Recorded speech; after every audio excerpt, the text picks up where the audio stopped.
Welcome to Sumit tutorial YouTube চ্যানেলে তোমাদের স্বাগত। তোমাদেরকে স্বাগত জানিয়ে আজকে আবার একটি নতুন ভিডিও চালু করছি। আজকের ভিডিওতে তোমাদের যে উচ্চ মাধ্যমিক পরীক্ষা 2025 সালে যারা উচ্চ মাধ্যমিক পরীক্ষা দেবে এবং মাধ্যমিক পরীক্ষা দেবে এবং তাদের সামনে টেস্ট পরীক্ষা আছে, পুজোর পরেই তোমাদের নভেম্বরেই তোমাদের কি টেস্ট পরীক্ষা হচ্ছে, অর্থাৎ উচ্চ মাধ্যমিক প্লাস মাধ্যমিক, এবং ক্লাস 11-এর ফার্স্ট সেমিস্টার পরীক্ষা হবে সেপ্টেম্বরে। এই তথ্য তোমরা ইতিমধ্যেই সবাই জেনে গেছো এবং এই যে পরীক্ষার কিছু গুরুত্বপূর্ণ টিপস আজকে ভিডিওর মাধ্যমে তোমাদের আলোচনা করব। আচ্ছা, যারা উচ্চ মাধ্যমিক পরীক্ষা দেবে 2025 সালে, তাদের সামনে টেস্ট পরীক্ষা আছে। টেস্ট পরীক্ষা দিতে গেলে কিছু গুরুত্বপূর্ণ টিপস অবলম্বন করলে তোমার কিন্তু বাংলা বলো, ইতিহাস বলো, ভূগোল বলো, অনেক বেশি নাম্বার তোমরা পেতে পারো। সে কী টিপস রয়েছে, সেই টিপসগুলি তোমরা যেই স্যারের কাছেই নোট নাও না কেন বা যেই স্যারের কাছেই পড়ো না কেন, তোমাকে সর্বপ্রথম ফলো রাখতে হবে পাঠ্য বই। অর্থাৎ বাংলা যে পাঠ্য বইটা আছে, তুমি প্রতিটি গল্প, সে কবিতা হোক, গল্প হোক, নাটক হোক, উপন্যাস হোক, প্রবন্ধ হোক, ভালো করে পড়বে। প্রথম থেকে শেষ পর্যন্ত ভালো করে প্রতিটা গল্প পড়ে নিলে সেই গল্পের বিষয়টা কি বলতে চাইছে, পুরো গল্পের বিষয়টা প্রথম থেকে শেষ পর্যন্ত তুমি যদি বুঝে যাও যে কি বলতে চাইছে, তাই কিন্তু তুমি যেখান থেকেই প্রশ্ন আসুক না কেন, সে শর্ট কোশ্চেন হোক, মাঝারি প্রশ্ন হোক, বড় প্রশ্ন হোক, তুমি কিন্তু প্রতিটা অ্যান্সারই করতে পারবে।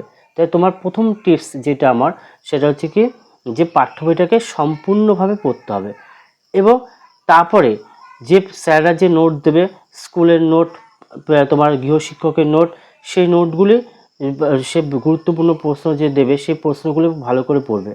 পড়ার পর তার মধ্যে বাছাই করে নেবে যে কোন প্রশ্নগুলি তোমাকে স্কুলের স্যার এবং কি গৃহশিক্ষক যে দিয়েছে সেগুলোকে মধ্যে চয়েস করে নেবে যে দুটোর মধ্যে মিল কোথায় আছে। তো একটা প্রশ্ন স্কুলও দিয়েছে, গৃহশিক্ষক দিয়েছে, সেটাকে আলাদা ভাগ করে নিলে। তারপর কি, তুমি 10 বছরের প্রশ্নকে ফলো করবে। ধরো মাধ্যমিক বা উচ্চ মাধ্যমিক পরীক্ষায় এসছে এরকম 10 বছরের প্রশ্নগুলোকে, পরপর 10 বছরের উচ্চ মাধ্যমিক পরীক্ষায় কী প্রশ্ন এসেছে, মাধ্যমিক পরীক্ষায় কী প্রশ্ন এসেছে, এই প্রশ্নগুলোকে তুমি যদি আলাদা করে রাখতে পারো তাহলে তোমাদের কিন্তু উপকারিতা আছে। যে প্রশ্নগুলোকে আমরা এক জায়গায় করে নিলাম, যে প্রশ্নগুলিকে কিভাবে ভাগ করব। ধরো একটা খাতার পেজ ভাগ করে নিলে, ভাগ করে উপরে লিখলে মান 2-এর প্রশ্ন, মান 4-এর প্রশ্ন, মান 6-এর প্রশ্ন, মান 10-এর প্রশ্ন, আর 10-এর হয় না, মান 8-এর প্রশ্ন, এ ভাগ করে নিলে। ভাগ করে নিয়ে মান 2-এ বিগত 10 বছর যে প্রশ্ন এসছে তুমি এক জায়গায় করিলে, বিগত 10 বছর মান 4-এ কী প্রশ্ন আসছে তুমি এক জায়গায় করিলে, বিগত 10 বছর মান 6-এ কী প্রশ্ন এসছে তোমরা এক জায়গায় করিলে, মান 8-এ ইতিহাসের ক্ষেত্রে কী প্রশ্ন এসছে তোমরা এক জায়গায় করিলে। করার পর সেই প্রশ্নগুলোকে বারবার দেখবে যে কোন প্রশ্নগুলিকে বেশিরভাগ এসছে। মানে ধরো একটা প্রশ্ন আছে 7 থেকে 8 বার এসছে, সেই প্রশ্নটাকে একটু ভালো বাছাই করে নিলে। তারপর কোনো প্রশ্ন 4 থেকে 5 বার এসছে, সেই প্রশ্নটাকে কি বাছাই করে নিলে। এবার প্রতিটা প্রশ্নকে তোমাকে ভাগ করে দিতে হবে। সেই প্রশ্ন ভাগ করে নিয়ে তোমাকে সেই প্রশ্নকে নিজের মতো করে স্যারের গৃহশিক্ষকের নোট প্লাস স্কুলে যে বোঝাচ্ছে সেইখান থেকে কালেকশন করলে, কিছু পাঠ্য বইটা পড়ে নিজের মতো খাতায় একটা নোট তৈরি করে নেবে যে আমি নিজে কতটা তৈরি করতে পারছি। সেইভাবে নিজে একটা প্রশ্ন উত্তর করে নেবে। সে ভুল হোক না, প্রথম অবস্থায় একটু ভুল হোক, দ্বিতীয় ক্ষেত্রে কিন্তু সেই ভুলটা হবে না। আর আবার একটু অন্য প্রশ্ন লেখার চেষ্টা করলে দেখবে আস্তে আস্তে কি তুমি একটা প্রশ্ন তৈরি করতে পারছো। যখন দেখবে যে তোমার মধ্যে একটা প্রশ্ন তৈরি করার অভিজ্ঞতা হয়ে গেছে, তখন কিন্তু তোমার কোনো প্রশ্ন মুখস্থ করতে হবে না, তুমি নিজেই সেই প্রশ্নের অ্যান্সার লিখতে পারবে। এইটা কিন্তু প্রত্যেকটা স্টুডেন্টের ক্ষেত্রে খুব গুরুত্বপূর্ণ। আগে নিজেকে তৈরি করতে হবে। আমি স্যার লিখিয়ে দিয়েছে, আমি সেটা মুখস্থ করে পরীক্ষা হলে গিয়ে পুরো মুখস্থ বিদ্যা ছেড়ে দিচ্ছি, না, ওটা ভুল হয়। ওটা আমি কতগুলো প্রশ্ন মুখস্থ করবো, সব প্রশ্ন মুখস্থ করে রাখা বা খুবই কষ্টকর। সেক্ষেত্রে তোমাকে কি করতে হয়, যে পাঠ্য বইটাকে ভালো করে পড়ে নিতে হয়। পাঠ্য বইটাকে ভালো করে পড়ে নিয়ে সে বিষয়টা কি বলতে চাইছে সেটাকে বুঝে নিতে হয়। বুঝে নেওয়ার পর তোমার যে গৃহশিক্ষকের নোট প্লাস স্কুলে যে বোঝাচ্ছে সেটাকে ধ্যান দিয়ে দেখতে হয়, দেখে তারপর কি শুনতে হয়, তারপরে নিজের মতো একটা প্রশ্নকে তৈরি করতে হয়। ধরো আমি যদি বলি যে ভাত গল্পের বিষয়বস্তু বা ভাত গল্পে যে উৎসব নায়িকার চরিত্র আসলো, তুমি তখন কী করে পাঠ্য বইটা ভালো করে পড়ে নিলে, উৎসব নায়িকার চরিত্র সম্বন্ধে বিষয় পড়লে, পড়ার পর তুমি পাঠ্য বইটা পড়বে স্কুলে। তারপর গৃহশিক্ষকের কাছে ধরো গৃহশিক্ষক লিখে দিয়েছে উৎসবের চরিত্র, তারপর স্কুলেও বুঝিয়েছে।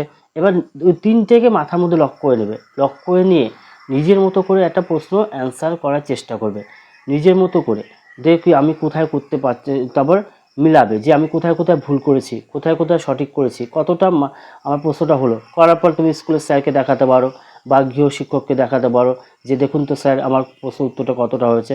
ওনারা তোমার ভুল ধরিয়ে দিচ্ছে যে এখানে এখানে তুমি ভুল করেছো। একবার ভুল করবে, দুবার ভুল করবে, তৃতীয়বার ভুল করলে চতুর্থবার কিন্তু তোমার ভুল হবে না, তুমি প্রশ্ন উত্তরটা লিখতে পারছো। এখনও সময় আছে, তুমি নিজের মতো করে প্রশ্ন তৈরি করার চেষ্টা করো। যখন দেখবে নিজে তৈরি করতে পারছো তখনই কিন্তু তুমি যে সাকসেসফুল, তখন তুমি ফুল মার্কস পাবে। যতক্ষণ নিজে তৈরি করতে না পারবে, পরনির্ভরশীল থাকবে, ততক্ষণ তুমি কিন্তু সাকসেস নও, তুমি কিন্তু ফুল মার্কস পাবে না। তাই আমার তোমাদের কাছে অনুরোধ, তোমরা আগে নিজেকে তৈরি করো, অর্থাৎ নিজে যদি প্রশ্ন উত্তর লিখতে পারছি কিনা, গল্পটাকে পড়ে সেই গল্পের প্রশ্নের প্রতিটা উত্তর আমি করতে পারছি কিনা, এটা হচ্ছে আমার মেন উদ্দেশ্য। আমি যদি প্রতিটা গল্পে করতে পারি, প্রশ্ন উত্তর করতে পারি, তাহলে আমার সেখানে সার্থকতা থাকবে পাঠ্য বইটা পড়া। তাই পাঠ্য বইটাকে আমি ভালো করে পড়বো, পড়ে প্রতিটা প্রশ্নকে অ্যান্সার করার চেষ্টা করব। যে প্রশ্ন পাচ্ছি না, সে এমন এমন প্রশ্ন আছে পাঠ্য বইয়ের কিছু লাইনকে তুলে দেয়, আমরা বুঝতেই পারি না যে কোন গল্প থেকে দিয়েছে।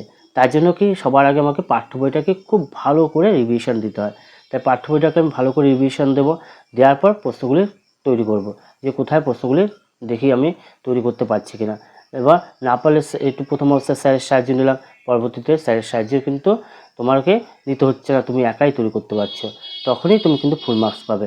এবং রচনার ক্ষেত্রে আসে, অনেকে আছে কি রচনা মুখস্থ করে যাচ্ছে না, যার 12 ক্লাসের জীবনী রচনা আছে, এই বছর কিছু জীবনী গুরুত্বপূর্ণ আছে, হ্যাঁ, সেই জীবনীগুলি কী করবে, যে কোনো একটা জীবনী পড়লে পড়ার পর প্রত্যেকটা লেখকের জন্ম, মৃত্যু, বাবার নাম, মায়ের নাম, যে পয়েন্টসগুলো হিন্টসগুলো দেওয়াই থাকে, সেগুলি তোমরা 12 ক্লাসে যে জীবনী রচনাগুলি তোমরা করতে পারবে। এইভাবেই নিজেকে তৈরি করো, তোমরা অবশ্যই সব প্রশ্নের অ্যান্সার করতে পারবে।